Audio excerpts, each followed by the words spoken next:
और दूसरा तहारत।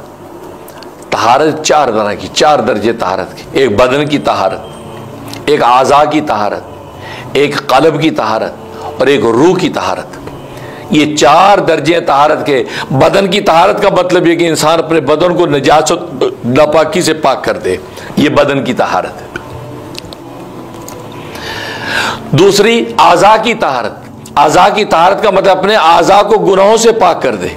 हाथ से गुनाह ना हो, कान से गुनाह ना हो, आंख से गुनाह ना हो, नाक से गुनाह ना हो, जबान से गुनाह ना हो, अपने आज़ा को गुनाहों से पाक कर दे, ये आज़ा की तहारत।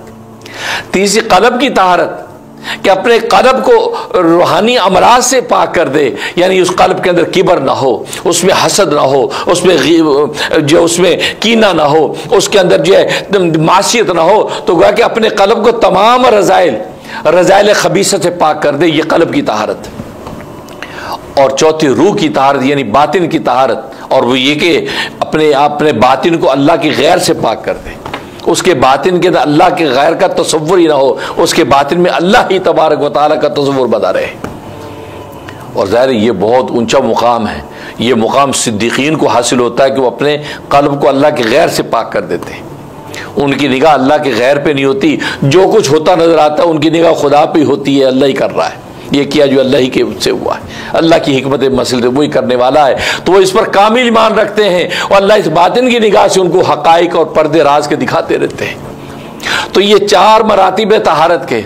सबसे पहले बदन की तहारत, ज़ाहिर है कि फ़िक़्ह इस्लामी के अंदर अहादीस तय्यबा में उसकी तफसील बता दी कि आप इस तरीके से वुज़ू कर लेंगे तो आपका हदस से असग़र दूर हो जाएगा, आपको ये पाकी हासिल हो जाएगी, नमाज के लिए खड़े हो सकते हैं। अगर बड़ी नापाकी हदस से अकबर है, यानी गुस्ल की जरूरत है, इस अंदाज से, इस शराइत के साथ गुस्ल कर लेंगे तो आपको वो पाकी हासिल हो जाएगी।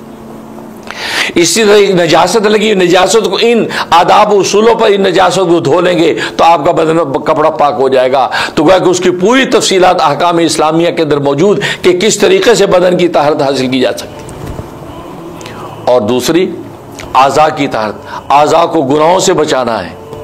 हाथ गुनाह न करें, कान गुनाह न करें, जबान गुनाह न करे, नाक गुनाह न करे। गोया कि एक एक चीज पर उसकी निगाह हो कि हाथ का गुनाह कैसा होता है, आंख का गुनाह कैसा होता है, जबान का गुनाह कैसा होता है, कान का गुनाह कैसा होता है। गोया कि एक एक गुनाह की तस्वीर उसके इल्म में हो, उसके इल्म में हो। तो बस अगर उससे वो मोहतात रहता तो गोया कि उसने अपने हाथ पैर आंख को गुनाहों से बचा दिया, आंख को बदनज़री से बचा दिया, कान को मासे सुनने से बचा दिया, जबान को कलमा शर से बचा दिया, इसी तरह हाथ पैर को गुनाह के मुकाम की तरफ बढ़ने पकड़ने से बचा दिया। तो इस अंदाज से जब इसको हासिल किया तो उसने अपने आज़ा को उसने सारे के सारे गुनाहों से बचा दिया। और तीसरी कल्ब की इताअत, और कल्ब के अंदर रज़ाइल हैं, इंसान के अंदर हसद है, बुग़्ज़ है, किबर है, अदावत है, गज़ब है। और गोया के सारे गुनाहों की जड़ दो ही गुनाह हैं, एक किबर और दूसरा हसद है।